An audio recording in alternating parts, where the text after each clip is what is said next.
तो जाना आपने किस तरीके से निर्यात में इजाफा हो रहा है। मोबाइल फोन्स की बात की जाए, फार्मास्यूटिकल या दवाओं की खास तौर से हम बात करें, और इसके साथ साथ आपको बता दें WTO की एक रिपोर्ट है, उसके अनुसार भी बीते साल गिरावट आने के बाद वर्ष 2024 में वैश्विक व्यापार में धीरे धीरे अब बढ़ोतरी देखने की उम्मीद है। हालांकि कई हिस्सों में युद्ध, भू राजनीतिक तनाव और आर्थिक नीति को लेकर अनिश्चितता की वजह से काफी जोखिम पैदा हो रहे हैं। विश्व व्यापार संगठन यानी WTO ने अपने पूर्वानुमान को जारी किया है। इसके साथ ही WTO ने वर्ष 2024 के लिए वैश्विक व्यापार में बढ़ोतरी संबंधी अपने अनुमान को घटाकर 2.6% कर दिया है।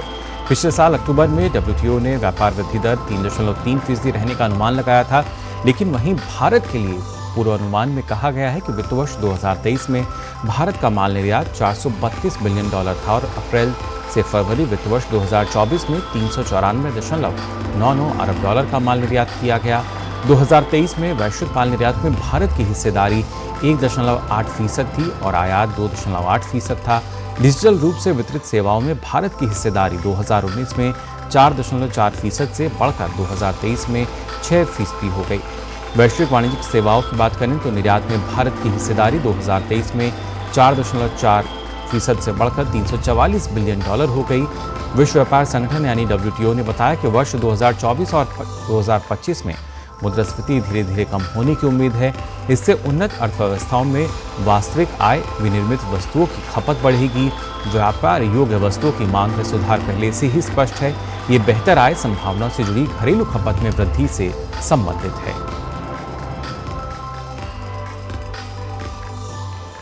तो अर्थव्यवस्था के मोर्चे पर अगर बात की जाए, काफ़ी बेहतर स्थिति फिलहाल नजर आती है। इसी पर चर्चा के लिए आइए रुक कर लेते हैं। प्रोफेसर राकेश मोहन जोशी जी जो हैं वो हमारे साथ जुड़ चुके हैं। IAFT वरिष्ठ अर्थशास्त्री भी हैं।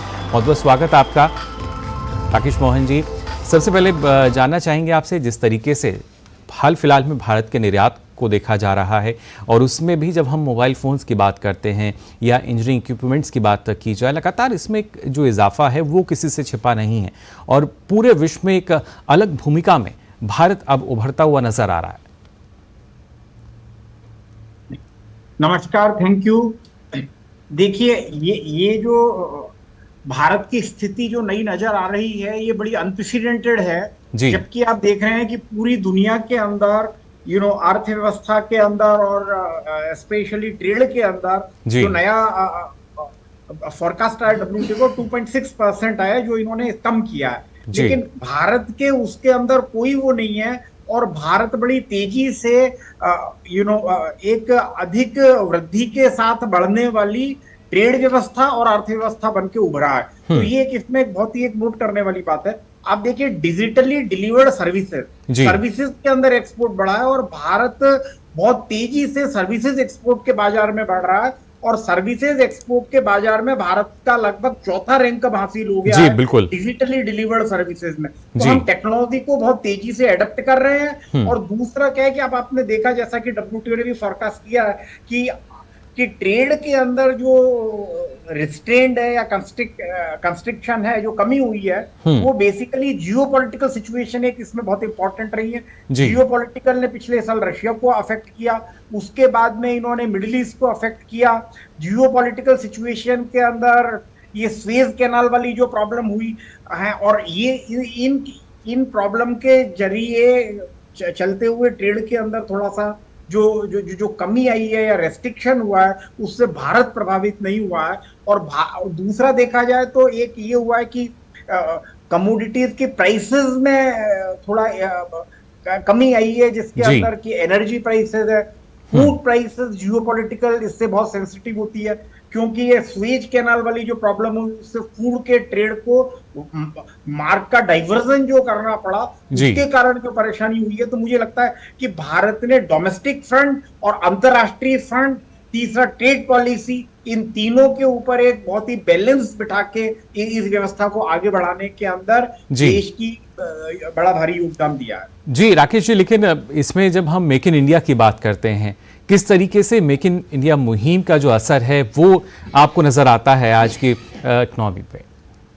नहीं, मेक इन इंडिया देखिए, हर कंट्री बनाना चाहता है, लेकिन मुझे लगता है कि हम ग्रास रूट पर इसको इस तरह से इम्प्लीमेंट कर पाए हैं कि आज की तारीख में आप देखिए, जिसको PMI कहते हैं, परचेज मैनेजर इंडेक्स जो है जी। वो ये बताता है कि आपकी मैन्युफैक्चरिंग आगे बढ़ रही है या नीचे जा रही है। उसके अंदर इस बार कम से कम मार्च में आप देखिए 61 से भी ज्यादा जो है वो ये परचेज मैनेजर इंडेक्स आया, जबकि जी। 50 से ऊपर के अंदर ये ऊपर रहता है, नहीं तो नीचे रहता है। जबकि कंट्रीज लाइक चाइना बहुत लंबे टाइम तक उनकी मैन्युफैक्चरिंग डाउन रही और अभी भी बिल्कुल मार्जिनली अगर इंक्रीज होता है।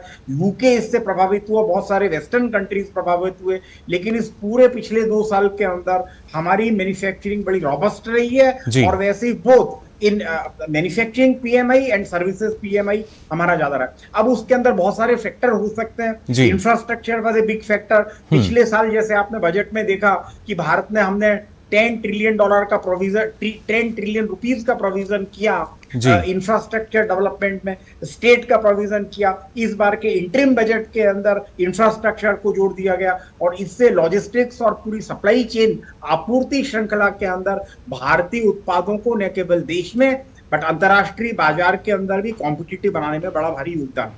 उसके बाद में हमारी एक फोकस जो स्कीम पीएलआई रही वो एक गेम चेंजर रही, प्रोडक्शन लिंक्ड इंसेंटिव्स, और उसके अंदर मैन्युफैक्चरिंग को इतना ज्यादा बढ़ावा मिला कि भारत के अंदर आप देखिए कि जैसे हम mobile phone, India was one of the largest importer of mobile phone in the world. और अब बिल्कुल 3-4 साल में व्यवस्था ऐसी टर्न हुई है कि अब भारत एक लगभग सबसे ज्यादा बड़ा निर्यातक मोबाइल फोन के अंदर बन के उभर रहा है। जी बिल्कुल। और उसके साथ साथ क्योंकि फोन का आप जिक्र कर रहे हैं तो करीब $14 अरब का हमने जो आईफोन है वही असेंबल किया है। और उसके साथ साथ जो फार्मास्यूटिकल सेक्टर है, दवाओं की अगर बात की जाए तो वहां भी हम देख पा रहे हैं कि किस तरीके से जो निर्यात है उसमें इजाफा हो रहा है।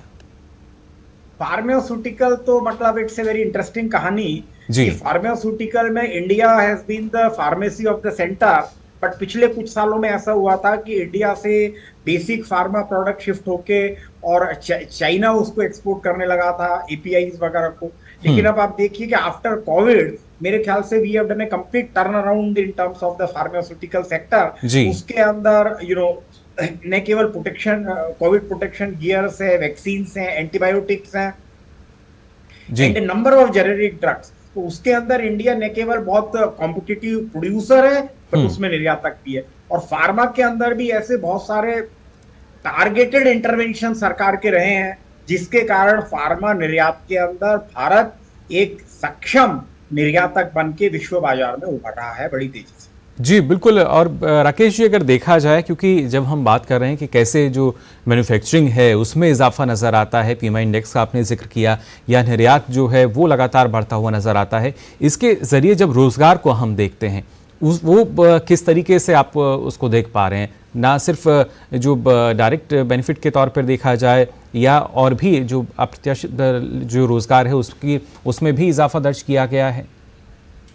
देखिए रोजगार के अंदर तो पिछले बार आप देखिए कि despite of all the criticism which we जो हम इधर उधर से सुनते रहते हैं, मैन्युफैक्चरिंग सेक्टर अगर बढ़ेगा तो रोजगार निश्चित रूप से बढ़ेगा। और मैन्युफैक्चरिंग सेक्टर हमारा बढ़ रहा है, इसके अंदर कोई दो राय नहीं है। ये पीएमआई इंडेक्स इंटरनेशनल इंडेक्स है, उससे आप देख सकते हैं कि उसमें अगर बढ़ावा है तो रोजगार बढ़ रहा है। लेकिन बहुत सारे लोग ये भी बात करते हैं कभी कभी कि भाई jobless growth, but when you talk of the jobless growth it is ये पूरी दुनिया का एक फिनोमिना है, ये भारत स्पेसिफिक फिनोमिना नहीं है।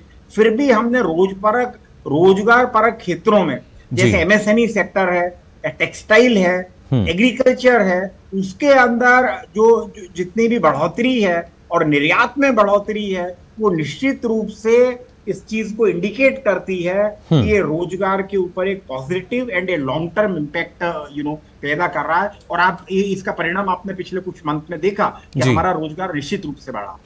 जी बिल्कुल, रोजगार में भी जो इजाफा है वो हमें नजर आता है राकेश जी। लेकिन एक अर्थव्यवस्था जो कि पूरे विश्व में तेजी से उभरती हुई नजर आती है, वैश्विक चुनौतियां से लगातार जो बाकी अर्थव्यवस्थाएं हैं जो विकसित भी हैं वो जूझती हैं, लेकिन ऐसे में जब इस रफ्तार से हम आगे बढ़ रहे हैं तो शायद वो दिन दूर नहीं जब जल्द ही हम तीसरे पायदान पर काबिज होंगे।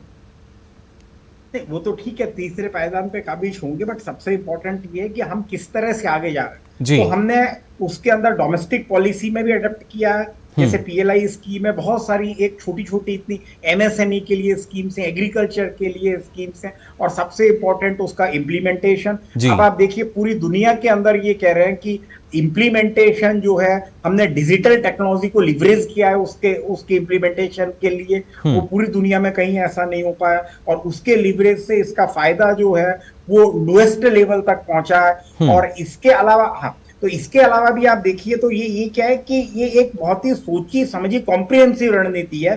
उसके अलावा आप देखिए कि हमारा जो अंतरराष्ट्रीय फोरम के ऊपर जो ट्रेड नेगोशिएशंस हैं, वो which has gone eight an unprecedented scale. और आपने देखा कि हमने ईएफटीए का एग्रीमेंट अभी किया इलेक्शन अनाउंस होने के पहले, और आपको शायद पता होगा कि यूके के लिए भी जो है वो भारतीय टीम बहुत ही तेजी से काम कर रही है। और नई सरकार के आने के बाद में जो 100 डेज का प्लान है, आप देखिए जैसे ही नई सरकार की स्थापना होती है तो ये ओमान वाला भी जो है एफटीए लगभग फाइनल हो गया है, तो ये भी हो जाएगा, ये भी इसका फॉर्मलाइजेशन हो जाएगा इलेक्शन के बाद में। और वैसे ही यूके वाला भी देखिए, उम्मीद है, इन एग्रीमेंट्स में प्रॉब्लम ये होती है कि उन लोगों के ऊपर भी डिपेंड करता है नेगोशिएटिंग कंट्रीज की, बट ये हमारे ट्रेड को बढ़ाने के लिए, हमारे प्रोडक्शन को बढ़ाने के लिए एक अहम भूमिका जो है वो अदा करता है। जी बिल्कुल, यानी जो नीतियां हैं वो काफी कारगर रही हैं, उनके परिणाम भी अब हमारे सामने हैं, लेकिन कौन सी और ऐसी आपको चुनौतियां नजर आती हैं जो कहीं ना कहीं जिन पर अभी और आवश्यकता है काम करने की? नहीं, देखिए सबसे बड़ी चुनौती, दो तरह की चुनौतियां हैं इस समय। एक सबसे बड़ी चुनौती है कि geopolitical situation in the international market. Geopolitical situation के अंदर जितना जियोपॉलिटिकल टेंशन चल रहा है, अमेरिका चाइना के बीच का टेंशन है, अमेरिका रशिया के बीच का टेंशन है, रशिया यूरोप के बीच का टेंशन है, मिडिल ईस्ट का टेंशन है, मिडिल ईस्ट के अंदर इजराइल ईरान का टेंशन है। So there are so many things. Bharat ने बड़ी तरीके से अपने आप को इस टेंशन से अलग रखा है। दूसरी जो सबसे बड़ी जो इसमें चुनौती है वो ये है कि विश्व इकोनॉमी के अंदर इकोनॉमी किस तरह से परफॉर्म करती है, उसकी इन्फ्लेशन रेट है, उनकी ग्रोथ रेट है, उसके ऊपर भी हमारा ये निर्यात डिपेंड करेगा।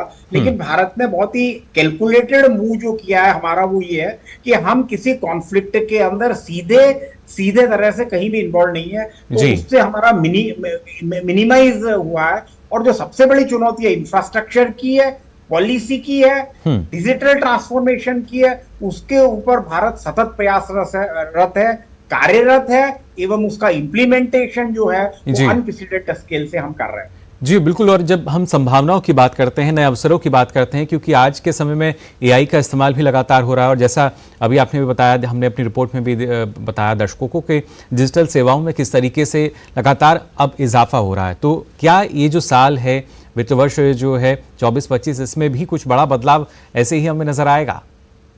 देखिए, मैं आने वाले टाइम के लिए भारत के लिए बहुत ही ऑप्टिमिस्टिक हूं।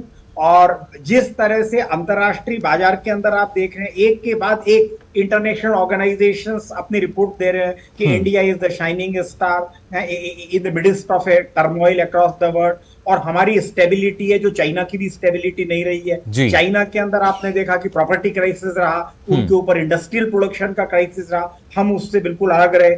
जब वहां पे प्रोडक्शन नहीं बढ़ सका, हमारा प्रोडक्शन बढ़ता रहा। वो एक अलग बात है कि उनकी इकोनॉमी का साइज थोड़ा बड़ा है, काफी बड़ा है हमसे, लेकिन हम सतत प्रयासरत और ऊपर की तरफ अग्रसर हैं। और इससे मुझे बहुत उम्मीद है। और ये जो पॉलिसियां इन फ्रेम है, बहुत सारी चीजें पब्लिक डोमेन में नहीं है, बट इवन इलेक्शन के टाइम में जो हमेशा पैरालिसिस होता था वो इस बार नहीं है। कार्य जारी है, पॉलिसी भी काम जारी पे भी कार्य जारी है, इंफ्रास्ट्रक्चर पर भी कार्य जारी है। तो मुझे लगता है कि जैसे ही जो नए वित्त वर्ष के अंदर भारत जो है वो इकोनॉमी में और ट्रेड में विश्व के बाजार के अंदर नई ऊंचाइयों को छुए। जी बिल्कुल, और इसमें जो प्रमुख कारक हमें अगर देखें राकेश जी, क्या, क्योंकि जिस तरीके से चाइना की इकोनॉमी में अलग अलग कारक चल रहे हैं और वहाँ की जो स्थिति है वो किसी से छिपी नहीं है, तो पूरे विश्व के सामने एक जो बेहतर विकल्प है वो शायद हमारे देश का है, भारत का है। उस वजह से अब और ज़्यादा अवसर जो हैं वो मिलने की संभावना है? नहीं, वो निश्चित रूप से मिलने की संभावना है। जैसा कि आपने बताया कि the whole world is looking at China plus one strategy, लेकिन मुझे ऐसा लगता है कि उसकी इम्प्लीमेंटेशन की भारत सरकार की जो पॉलिसियां हैं, है, और उसका स्टेट के साथ थोड़ा सिंक्रोनाइजेशन अगर अच्छा हो, और जितने दूसरे स्टेक होल्डर्स हैं, मतलब not only the state government but private sector, trade and industry association, farmers association, ये सभी अगर मिलके काम करें और सभी लोग थोड़ी सी इंटीग्रिटी अमॉन्ग वेरियस ऑर्गेनाइजेशंस थोड़ी ज्यादा हो। और अभी सबसे बड़ी प्रॉब्लम भारत में जो होती है कि बहुत सारे ऑर्गेनाइजेशन काम करते हैं, सरकारों के कई डिपार्टमेंट काम करते हैं, तो उसमें भारत सरकार प्रयास कर रही है, लेकिन ये प्रयास भारत सरकार स्टेट गवर्नमेंट मिलके थोड़ा इंटीग्रेटेड प्रयास अगर हो तो है, और that also with trade industry and farmer organisation, तो उसका इंपैक्ट थोड़ा ज्यादा अच्छा फील होगा और हमारी जो गति है विकास की, आर्थिक विकास की और व्यापार की, वो थोड़ी सी त्वरित हो जाएगी। जी बिल्कुल, उसमें और गति जो है यानी वो मिल सकती है, और गतिशील अर्थव्यवस्था के लिए और बेहतर यही रहता है कि कैसे मजबूती भी आए और उसके साथ साथ जो गति है हमारी उसमें भी तीव्रता बनी रहे। फिलहाल प्रोफेसर राकेश मोहन जोशी जी, आपका बहुत बहुत शुक्रिया हमारे साथ जुड़ने के लिए। तो यहाँ राकेश मोहन जी हमें बता रहे थे किस तरीके से देश का जो निर्यात है उसमें इजाफा हम देखते हैं, उसके साथ साथ मजबूत अर्थव्यवस्था जो है किस तरीके से अब और ज़्यादा आगे बढ़ती जा रही है। अब आइए हम भी आगे बढ़ते हैं और नज़र डाल लेते हैं